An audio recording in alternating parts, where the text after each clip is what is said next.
മറ്റേ മോഹിനിയാട്ട സിനിമയിലെ സുഭാഷിനെ പോലെ ഞാൻ എവിടെ തിരിഞ്ഞാലും ഒരാളെ കണ്ണെന്നെ പിന്തുടരുന്നുണ്ട്. ആരുടെ കണ്ണെന്ന് ഞാൻ കാണിച്ചു തരാം.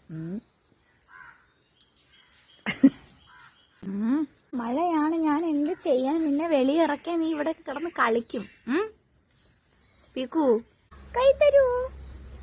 അയ്യോ എന്റെ ശുഭാരിയേ, ഇത് സുന്ദരിയേ, ഒന്നെ ഞാൻ വെളിയിറക്കാം. അങ്ങനെ മഴ സുക്കുപൊടി കൊട്ടാലേ என் மனசுல சொப்பன கண்ணால என் மயங்கி சாகுற உண்டால ஒன்னால நெட்டு பிடிக்கும் நெட்டு காட்டுன்னு ആ വിസിൽ വിഴുങ്ങിയ ഒച്ചയിൽ അവൻ എൻ്റെ അടുത്ത് പറയാൻ ശ്രമിക്കുന്നതെന്ന് വെച്ചാൽ കൂടുതൽ കിണരം കളിക്കാതെ തന്നെ പുറത്ത് വിടറിയുന്നായിരുന്നു. കണ്ണു വീട്ടിപ്പോൾ എന്തോ ബുൾസേ പോലെ ഇരിക്കണം. എന്താ അതെന്ന് ഞാൻ തന്നെ അന്തം വിട്ടു. ഞാൻ എൻ്റെ ചേട്ടൻ്റെ അടുത്ത് പറയായിരുന്നു കേട്ടോ, നിങ്ങളെപ്പോൾ കണ്ട് ടോവിനൂരെ മൂത്താപ്പയെ കൊച്ചാപ്പയെ പോലെയൊക്കെ ഇരിക്കുന്നു. തുടങ്ങി എന്നൊരു എക്സ്പ്രഷൻ ഇട്ടു. പിന്നെ നല്ല മഴയായിരുന്നു. രാവിലെ 8 മണിക്ക് ഒരുക്കി കെട്ടിയിരിക്കുന്നതാണ് നൂല് കെട്ടിന് പോകാൻ വേണ്ടി. അങ്ങനെ വിശ്രമ വിളകൾ ആനന്ദകരമാക്കാമെന്ന് കരുതി മഴയൊക്കെ ആസ്വദിച്ച് ഞാൻ ചിപ്സ് തിന്നു ചുമ്മാ തിന്നുകൊണ്ടിരിക്കും കേട്ടോ.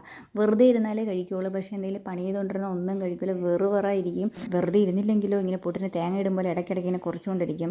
കണ്ടോ രാവിലെ ടോവിനൊരു ലുക്കെന്ന് വെറുതെ പറഞ്ഞു. അങ്ങോട്ടും ഒന്ന് ഇങ്ങോട്ടും പോയാൽ ചായ വേണേൽ ബിസ്ക്കറ്റ് പോലെയാവും. ഞാൻ പിന്നെ തറയും നോക്കി അടക്കം ഒതുക്കുള്ള പെൺകുട്ടികൾ പോകുമ്പോൾ ഇങ്ങനെ പോവായിരുന്നു. ഇതിനേക്കാളും നല്ലത് പുതിയ വള്ളവും വലയും വായിക്കണമായിരുന്നു കേട്ടാ.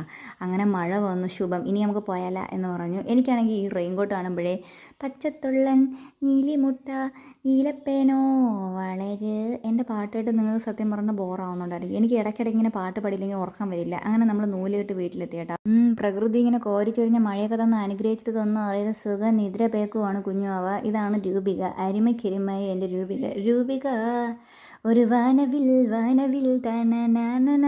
ചേച്ചി എൻ്റെ വീഡിയോ എടുക്കണം, ഞാൻ വേണേൽ എക്സ്പ്രഷൻ ആയിട്ട് മെഴുകി തരാമെന്ന് പറഞ്ഞു. ഞാൻ പറഞ്ഞു, എടി നീ കണ്ടിട്ടൊരു ബാസന്തി ലുക്കൊക്കെ ആയിട്ട് ആൾ കൊള്ളാലോടി വെണ്ണേന്ന് ഞാൻ പറഞ്ഞു. ഇതാണ് അവളുടെ പാണ്ഡിതുര എണ്ണൻ.